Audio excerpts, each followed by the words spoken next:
Olá pessoal, bem-vindos à nossa quarta aula de administração financeira.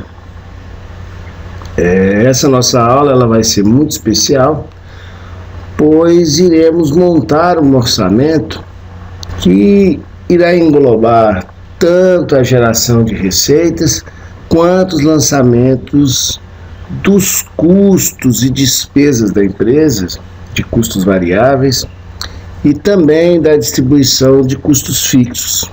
Iremos fazer um estudo prático, teremos uma aula um pouco mais prática, onde nós tentaremos montar esse orçamento. Irei anexar, junto a essa aula, uma outra videoaula, onde nós vamos fazer esse orçamento também, utilizando uma planilha eletrônica, para facilitar esse entendimento do que é um orçamento e da sua importância na nossa administração financeira. Vamos falar sobre tudo que nós conversamos desde a nossa primeira aula. Nós vamos tentar fazer um orçamento juntando todas aquelas informações que nós aprendemos. É lógico que faremos isso de uma forma simulada, onde nós vamos projetar um período de 6 meses e vamos utilizar também informações fictícias que foram citadas em aulas anteriores. Eu acho que vocês têm que levar isso em consideração, principalmente porque para o estudo prático é melhor que vocês tentem fazer o próprio orçamento, tentem buscar um outro orçamento e desenvolvam em cima dele essas informações que nós estaremos utilizando nessa nossa aula. Nós vamos utilizar uma empresa com um orçamento, uma empresa fictícia, com um orçamento de 6 meses. E vamos aproveitar aquela empresa que nós fizemos na aula passada, um investimento de 24 mil e que iria produzir os 10 mil chocolates. Então nós vamos utilizar aquela empresa que nós trabalhamos com a parte de investimento estrutural, onde seriam investidos 24 mil, e vamos começar com um produto que é o chocolate ao leite, que é responsável por 40% dos custos, e depois nós vamos falar dos outros 3 tipos de chocolate, onde cada um deles é responsável de 20% cada. Vai ser com base nessas informações que nós vamos projetar um orçamento para os próximos 6 meses. Eu montei algumas tabelas, e essas tabelas foram montadas para essa videoaula, mas essas tabelas também estão na apostila. Essas tabelas são do professor que elaborou a apostila, mas são bem interessantes, porque dá para que a gente observe de maneira muito clara como funciona um orçamento de forma prática. Então vamos lá, pessoal. Vamos começar. A primeira tabela que nós vamos verificar é a tabela do produto A, que é o chocolate ao leite. Se nós observarmos, o nosso chocolate será vendido a R$10. Se ele é vendido a R$10 e vão ser produzidos 10 mil chocolates, se o chocolate ao leite corresponde a 40%, ele corresponderá a 4 mil unidades das 10 mil unidades que serão produzidas. Se ele é vendido a R$10, ele corresponderá, a título de receita, a R$40 mil de receita bruta. E os nossos custos variáveis? Nós temos a distribuição de custos variáveis conforme aquelas tabelas antigas, sendo que no primeiro mês nós só teremos os custos fixos, que é aquela parcela do investimento que foi feito em estrutura que vai responder o produto chocolate ao leite. Nós pegaremos os 9.600, que é o valor correspondente à parte da estrutura, e dividiremos por 6, que é os 6 meses de projeção que nós iremos fazer, que dará fazendo um total de R$ 1.600 por mês. Então, no primeiro e no segundo mês, nós teremos somente esse custo fixo, que é o desembolso para se montar a estrutura. Começaremos a produzir chocolate no primeiro mês, no terceiro mês, aliás, onde nós gastaremos com matéria-prima, que são os nossos custos variáveis, e também teremos os nossos custos fixos. É bom observar isso aí, pessoal, que os custos variáveis, eles vão variar conforme a produção, enquanto os nossos custos fixos irão ser sempre os mesmos, independente da produção que nós temos. Vamos observar o seguinte: a nossa linha de receita, ela é totalizada com a venda de chocolate. A linha de custos variáveis é o somatório de matéria-prima, com açúcar, embalagem, mão de obra e outros. O resultado final, ele é totalizado pela dedução das receitas pelos custos variáveis e pelos custos fixos. Observa-se que esse exemplo ele foi desenvolvido apenas para uso acadêmico, ele não possui relação direta nenhuma com qualquer custo real de uma produção de chocolate. Então não podemos observar que essa parte de produção, tudo isso é meramente fictício. Então vamos entender. Nós podemos observar que o chocolate ao leite terá sua produção finalizada no 6º mês. Vai apresentar nos 2 primeiros meses, em função dos custos fixos que a empresa tem, um prejuízo de R$ 1.600 a cada mês. Já no 3º mês e no 4º mês, mais prejuízo. Sendo agora esses prejuízos acrescidos dos custos variáveis, porque a empresa começou a produzir e ainda não teve venda. Então ele teve no 3º mês R$ 3.650 de prejuízo e no 4º mês R$ 3.900 de prejuízo. Já no 5º mês, a empresa apresenta um lucro de R$ 5.100, porque já houve uma entrada de receita, sendo que no último mês ela vai obter um lucro de R$ 35.350.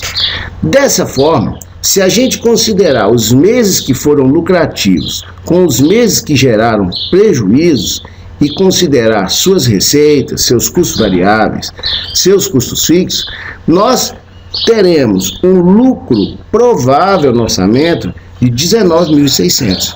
Por que provável? Porque quando nós dizemos que nós vamos ter um lucro de R$ 19.700, esse lucro ele pode ser prejudicado caso a empresa tenha que buscar valores no mercado. Então, pessoal, o que a gente precisa de observar? A importância de se orçar antes. Agora vamos continuar na nossa empresa de chocolate simulando os demais produtos que a empresa vende. Nós vamos simular o chocolate meio amargo, vamos simular o chocolate diet e por aí vai. Eu também utilizei das tabelas existentes na apostila para fazer essa simulação. Lembrando que será acrescida uma videoaula sobre como montar uma planilha orçamentária. Vamos observar agora os outros produtos. Como nós estamos aprendendo todos os conceitos de custos fixos e também de custos variáveis, nós vamos considerar que os outros 3 produtos, o chocolate, eles possuem um processo de produção de custo igual. Desse modo, nós teremos a demonstração nos próximos quadros do orçamento dos outros tipos de chocolate. Os quadros serão iguais, mas nós vamos considerar o preço de venda de cada unidade dessa a R$ 7,00. E cada um desses produtos vai ser responsável por 2.000 unidades de fabricação e de venda. Então vamos ver. O primeiro deles é o chocolate amargo. O chocolate amargo, se a gente observar, nós vamos pegar na receita total, multiplicar 2.000 vezes 7, onde nós encontraremos quanto? Encontraremos 14 mil reais de receita total. Os seus custos variáveis, eles também estão distribuídos conforme a tabela. Lembrando que os custos fixos foram feitos o quê? Dos 24 mil reais de investimento, esse produto é responsável por ocupação de 20% da estrutura, sendo que nos 20% da estrutura equivale no total de 24 mil reais de investimento a 4.800, onde nós dividimos esses 4.800 por 6, fazendo-se um total de 800 reais ao mês de custo fixo. Se a gente observar, a linha de receita ela vai ser totalizada com a venda dos chocolates, né? A linha dos custos variáveis, como nós já falamos, ela nada mais é do que o somatório da matéria-prima, açúcar, embalagem, mão de obra e outras coisas que forem utilizadas para a fabricação do chocolate. Sendo que o nosso resultado final é totalizado pela dedução dessas receitas pelos custos variáveis e pelos custos fixos. Com isso, nós já tivemos também o orçamento de mais um produto dessa nossa empresa de chocolate. Vamos ao terceiro produto. O terceiro produto é o chocolate branco. Ele tem o preço a R$ 7,00, sendo muito parecida à distribuição de produção e de venda em relação ao nosso outro chocolate. E na minha tabela 10.4, nós vamos fazer uma projeção orçamentária da produção do chocolate diet, seguindo também a mesma linha de produção. Como nós consideramos os três tipos de chocolate, o amargo, o branco e o diet, com receitas e custos iguais, se a gente pegar somente uma tabela, nós já vamos entender como funcionou a projeção desse orçamento. O resultado, considerando os lucros e prejuízos acumulados, no final também será de um lucro de 3.880. Agora, nós já temos a produção de todos os nossos produtos. Como é feita o orçamento geral dessa empresa? Nada mais é do que a junção de todas essas projeções, onde nós teremos o agrupamento da projeção. Nesse momento, será possível visualizar o resultado geral da empresa. Nós iremos somar todos os valores mensais das receitas, todos os valores mensais de custos variáveis e de custos fixos, e o objetivo disso é visualizar o resultado geral do negócio, que nós iremos ver nessa nossa nova tabela, onde é agrupado todos os nossos produtos, fazendo uma receita total de 82 mil, os custos variáveis totalizando 26.660 e os custos fixos, que é a nossa nova estrutura de 24 mil, onde nós deduzimos a nossa receita total do nosso gasto total e encontraremos um negócio lucrativo em 31.340, que foram originados pelas receitas, onde, confrontadas com o nosso resultado, encontra-se aquilo que a gente chama de lucro, que no exemplo dessa empresa de chocolate, nós consideramos como custo fixo somente o aluguel, mas existem diversos outros tipos de custos fixos a serem incluídos. Nesse momento, pessoal, nós encerramos a nossa parte orçamentária e entramos com outro elemento muito importante para o conhecimento das operações financeiras, que é o nosso fluxo de caixa. Desse momento em diante, nós passaremos a conversar sobre uma outra ferramenta financeira, que é o fluxo de caixa. Você já ouviu falar sobre fluxo de caixa? Você sabe qual que é a finalidade dessa ferramenta, que é uma das ferramentas mais importantes no processo de gestão financeira? Qual que é a relação do fluxo de caixa com o orçamento? Esses conceitos, eles precisam ser bem fundamentados. A finalidade principal do fluxo de caixa é controlar os recebimentos e o pagamento no caixa. É através do fluxo de caixa e através da sua utilização que nós podemos observar em que momento ou determinado período, dia, mês ou ano, que nós vamos ter mais ou menos dinheiro no caixa. Enquanto o orçamento ele é elaborado avaliar a viabilidade do negócio como um todo, onde a gente vai observar se o negócio é ou não lucrativo, o fluxo de caixa ele já é utilizado com a finalidade de controlar as entradas de caixa.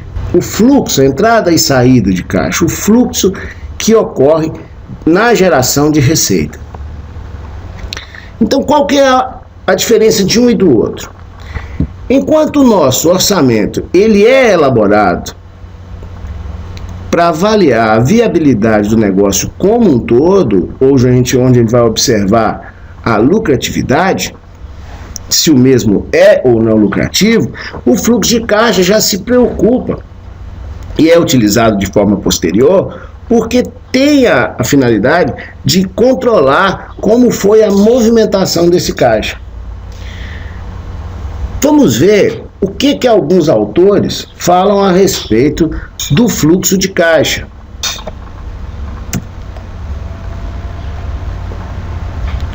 Olha, para Piaveta, o fluxo de caixa é uma demonstração de caráter dinâmico e prático, que oferece ao gerente financeiro uma bagagem de informações que o ajudará na tomada de decisões.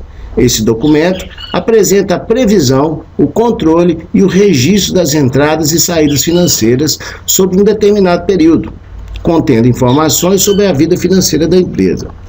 Para Reiner e Bertolini, o fluxo de caixa de uma empresa é o conjunto de entradas e saídas de recursos, isso feito ao longo de um determinado período. Ele consiste na representação dinâmica da situação financeira de uma empresa. Se a gente observar, nessa mesma linha, alguns autores mencionam que o fluxo de caixa ele é um instrumento gerencial que vai controlar e informar todas as movimentações financeiras, entradas e saídas de valores monetários em um dado período.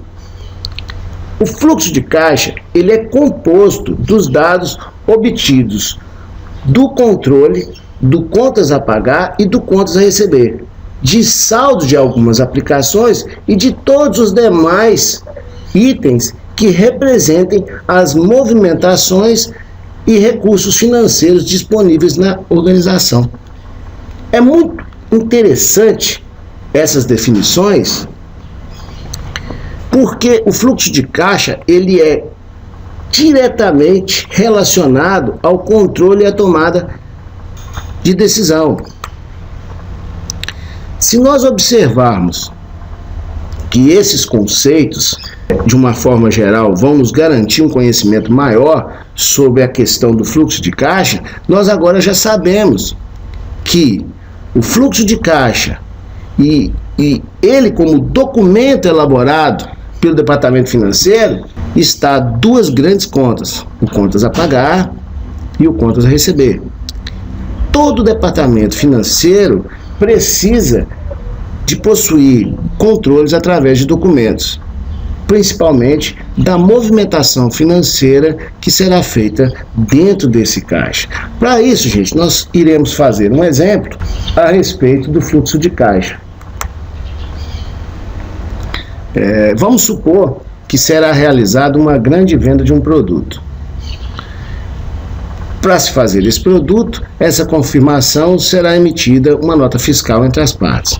Vamos voltar ao nosso exemplo da empresa de chocolate. Vamos falar sobre o chocolate ao leite. Digamos que nós vamos fazer uma venda a prazo, uma venda que será paga em 2 vezes, uma grande venda. Esse produto vai ter uma programação de receber R$40 mil de receita. Mas vamos supor que um dos clientes irá comprar o valor de R$20 mil que será dividido em duas parcelas de 10 mil. Essa informação será lançada no nosso fluxo de caixa de forma mais detalhada. Será lançada como contas a receber. Outro detalhe importante é exatamente com relação à programação dos valores que serão pagos.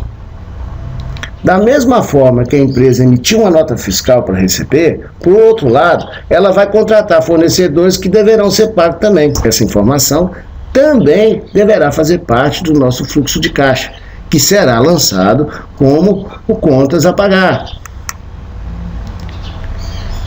Então, iremos apresentar alguns exemplos de fluxo de caixa. O objetivo disso será demonstrar de forma mais clara a vantagem do uso dessa ferramenta. Porque, através do fluxo de caixa, nós possuiremos algumas facilidades que serão proporcionadas pelo uso do mesmo.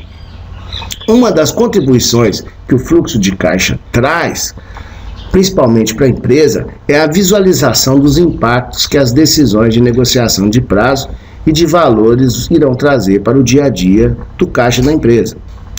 Quando se está trabalhando comercialmente na geração de receitas ou na compra de matéria-prima, nem sempre são percebidos que existem alguns descompassos entre a entrada e a saída de recursos. Quando existe um descompasso muito grande nessa entrada e saída de recursos, ocorre aquilo que a gente chama de endividamento da empresa. Então vamos falar sobre essas diferenças nas entradas e saídas. Podemos chamá-los, essas diferenças entre entradas e saídas de caixa, como desequilíbrios. Esse fato sempre irá comprometer nos resultados do negócio. O que nós vamos fazer será o seguinte: observem só. Você está gerenciando uma empresa e negocia a maioria dos pagamentos antes da maioria dos recebimentos. Você terá um desequilíbrio de caixa. Você gastará antes do prazo, ou também podemos dizer que os prazos das suas contas a pagar são menores que os prazos das suas contas a receber. Isso se confirmando, você terá um descompasso entre os prazos e faltará dinheiro para o seu caixa. Qual o maior problema disso? O empresário, de maneira geral, e o gestor financeiro, ele sempre busca de forma mais fácil quando a empresa passa por algum arrojo financeiro. Normalmente, o empresário ou o gestor financeiro, ele busca um dinheiro na praça, ou o dinheiro mais fácil, que é o dinheiro nos bancos. Ele corre aquilo que a gente chama atrás de empréstimos. Quando ocorre essa situação, normalmente a gente recorre a um financiamento, ou seja, nós vamos emprestar dinheiro, geralmente junto a um banco, para depois recebermos as nossas contas e contrabalancear e equilibrar o nosso caixa. E quando nós recebemos, nós iremos ao banco e pagaremos o empréstimo. Mas isso tem um problema, e um problema sério. É o problema dos juros altos. O dinheiro possui valor no tempo. E muito caro, principalmente na nossa economia. O banco, ele entra como responsável de antecipar o desequilíbrio que nós tivemos no prazo. E que o nosso erro de negociação gerou. Quando nós determinamos as datas de pagamentos e recebimentos. Mas ele irá te cobrar de forma muito cara. Por quê? Ele cobrará um juro pelo período, quer dizer, é quanto você irá pagar pelo seu descontrole orçamentário, seu descontrole de caixa. Por isso, existe a vantagem de se usar o fluxo de caixa. É o critério da previsão. O fluxo de caixa sempre nos traz, com antecedência, a disposição dos momentos em que ocorrerão pagamentos e recebimentos. Caso seja possível elaborar um fluxo de caixa com 30 dias de antecedência, nós vamos saber, nós podemos visualizar a programação daquilo que vai ocorrer no caixa dentro desse período. Vamos entender o que Pivetta fala sobre esse assunto. Pivetta diz o seguinte: um fluxo de caixa ajuda a perceber toda a movimentação que ocorrerá no caixa. O autor também menciona a importância de trabalhar com o dinheiro do caixa, sem depender muito dos empréstimos junto ao banco. O autor destaca em seu estudo 5 pontos cruciais de um fluxo de caixa permite visualizar. O primeiro deles, a existência de concentração de pagamentos e recebimentos.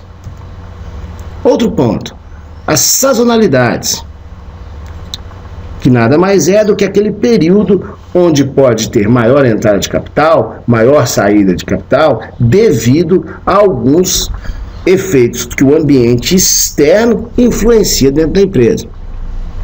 Terceiro, necessidades e resultados da política de marketing e de promoções. Quarto, estruturas de custo e despesa fixa. E os efeitos dos impostos.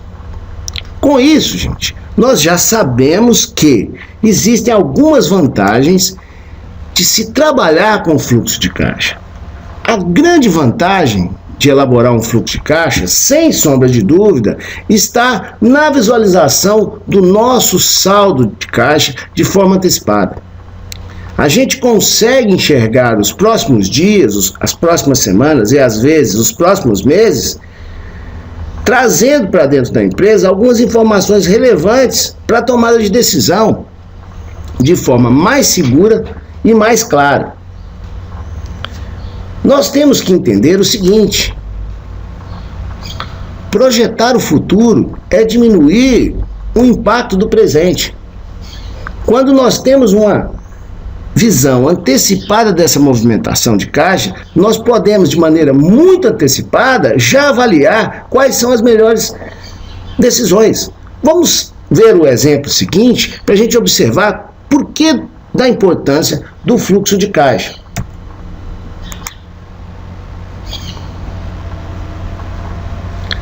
Vamos imaginar o seguinte, pessoal. Uma empresa, ela elabora um fluxo de caixa sempre de 30 dias. Na projeção do próximo mês, ela observa que na segunda semana o volume nominal de pagamentos é superior ao dos recebimentos. Então, quer dizer, ela vai ter uma descobertura de caixa. A empresa terá uma falta de dinheiro na ordem de R$50 mil. A área financeira, através dessa informação gerada pelo fluxo de caixa, já começa a pensar nas alternativas para cobrir essa diferença. É muito importante frisar que a última alternativa que deveria ser buscada é o financiamento bancário. Por quê? Na maioria das vezes, é a primeira a ser buscada, porque é a mais fácil de ser resolvida. Mas quais seriam as outras opções? Tem como a gente acertar essa diferença sem depender de buscar um dinheiro no banco? É claro que sim. O que depende é exatamente de eu ter essa informação privilegiada à minha mão. Nós temos algumas alternativas que a gente pode buscar. A primeira delas é tentar a antecipação do cliente. É você buscar junto aos clientes de forma que você consiga receber antes do prazo esses recebimentos. Uma outra forma que a gente pode fazer é alongar os pagamentos, que é talvez a nossa forma mais fácil de se buscar, né? Mas lembrando que todas essas negociações, elas são mais fáceis de serem tomadas quando feita de forma antecipada, visto que a nossa empresa ela terá um tempo para negociar e decidir a melhor opção. Agora, onde é que ela decidirá o que é melhor e o que é o pior? Como que nós podemos fazer isso? Nós temos 3 situações. Uma delas receber um valor menor com antecipação dos recebimentos. É claro que o cliente irá exigir um desconto para pagar de forma antecipada, pagar um valor maior com a prorrogação dos pagamentos junto aos fornecedores, ou buscar um financiamento no banco para suprir a necessidade de caixa. Qual que é a decisão mais acertada? É aquela que terá menor impacto financeiro para o caixa. Se você pensou nisso, você acertou. Agora, vamos entender mais claramente como funciona esse impacto. Além do gerenciamento dessas ferramentas de pagamentos, o autor Pivetta, ele ainda descreve outras vantagens de se utilizar o fluxo de caixa. A primeira delas, saldar as obrigações da empresa na data de vencimento, porque há planejamento. Planejar pagamentos em datas certas para não incorrer em inadimplência. Dispor de um fundo com saldo de caixa para eventual despesa. Buscar o perfeito equilíbrio entre os recebimentos e pagamentos de caixa da empresa. Portanto, com a descrição das vantagens de se utilizar um fluxo de caixa, fica muito claro que é fundamental para um departamento financeiro trabalhar com essa ferramenta, pois ela irá facilitar e muito o gerenciamento dos pagamentos e do recebimento e do saldo de caixa ao longo do tempo. Vamos falar agora sobre um exemplo de um fluxo de caixa de uma forma mais prática. Vamos fazer uma simulação de um fluxo de caixa onde nós vamos considerar a necessidade de negociar valores a pagar ou valores a receber. Vamos entender como funciona esse fluxo de caixa. É agora que chegou o momento onde nós iremos elaborar um caso prático, em que no primeiro momento nós faremos uma projeção separada dos recebimentos e dos pagamentos, e logo após nós faremos a simulação de como se esses pagamentos e recebimentos estivessem ocorrendo. Então vamos iniciar essa projeção. Nós vamos fazer a elaboração de um fluxo de caixa semanal, ou seja, uma coluna para cada semana do mês, sendo assim que o nosso fluxo de caixa terá 4 colunas. Com relação à base dos recebimentos, os documentos referentes aos valores a receber demonstram a seguinte relação de recebimentos, conforme será apontado na tabela 13.1, que também é a tabela da sua apostila. Nós temos o cliente A, B, C, D, E, até H e algumas outras receitas. É demonstrada a entrada de capital a cada semana. Por exemplo, o cliente A, ele pagou na segunda semana 300 mil. O cliente B pagou na terceira e na quarta semana 50 mil, fazendo-se um total. E assim por diante, para a gente entender como serão as entradas de capitais e de receitas dentro dessa nossa empresa, tá? Os recebimentos dentro do nosso caixa. Agora, vamos começar a elaborar o fluxo de caixa. Ainda está faltando informação. Sempre teremos que considerar que todo caixa tem um saldo do mês anterior. Ou seja, para que a empresa tenha saldo em relação aos pagamentos e os recebimentos que ocorreram anteriormente. Para esse nosso exemplo, nós vamos trabalhar com um saldo de 15 mil reais de saldo inicial. Vamos fazer com que esse nosso caixa tenha 15 mil reais de saldo inicial. Na elaboração dessa nossa planilha de fluxo de caixa, nós teremos que criar as seguintes linhas que serão totalizadoras. Isso é muito importante. Primeiro, saldo inicial, que são as informações que são referentes ao saldo de caixa que encerrou no período anterior, que encerrou no mês anterior. Os total das contas a receber, que são informações referentes ao volume semanal de recebimentos. O total das contas a pagar, que as informações do volume semana dos pagamentos. E o saldo parcial, que é a diferença entre o total dos recebimentos e o total dos pagamentos da semana. E o saldo final, que nada mais é do que o saldo inicial adicionado do saldo parcial. Vamos seguir para a nossa tabela. A tabela é um pouco grande, então ela acabou ficando em duas. Eu fiz o saldo inicial, que é a das entradas de capital, só que agora já totalizado o nosso saldo inicial do mês anterior. Se vocês observarem que nós vamos ter 15 mil, com as entradas de capital que nós tivemos aqui, ó, nós tivemos uma entrada de mais 45 mil, essa nossa empresa, ela terá 60 mil de caixa na primeira semana. Observem bem, verifiquem bem essa tabela. Isso aí, o pessoal, eu peço para que vocês façam de forma mais lenta na hora de fazer a sua videoaula, na hora de assistir a sua videoaula, e refaçam isso em casa. Nós não temos a condição de fazer isso de maneira muito lenta, devido ao fato da videoaula não ficar muito maçante, muito estressante. Mas vamos entender agora a nossa segunda tabela. Se vocês observarem, nós temos uma entrada com saldo de entrada de 45 mil, com saldo inicial de 15 mil, nós temos 60 mil dentro da nossa empresa. Com um pagamento de 32.350, teremos um saldo de contas a receber menos contas a pagar de 12.650. E um saldo final, que é o somatório desses 12.650 mais os 15 mil que nós tínhamos de saldo anterior, que dará 27.650. E isso será feito em todas essas nossas outras semanas. Com isso, pessoal, nós encerramos a nossa parte de fluxo de caixa.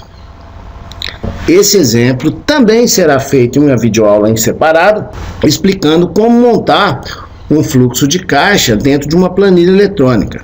Até a próxima aula, e não cruze os braços e vamos trabalhar, que agora nós temos muito trabalho pela frente. Muito obrigado.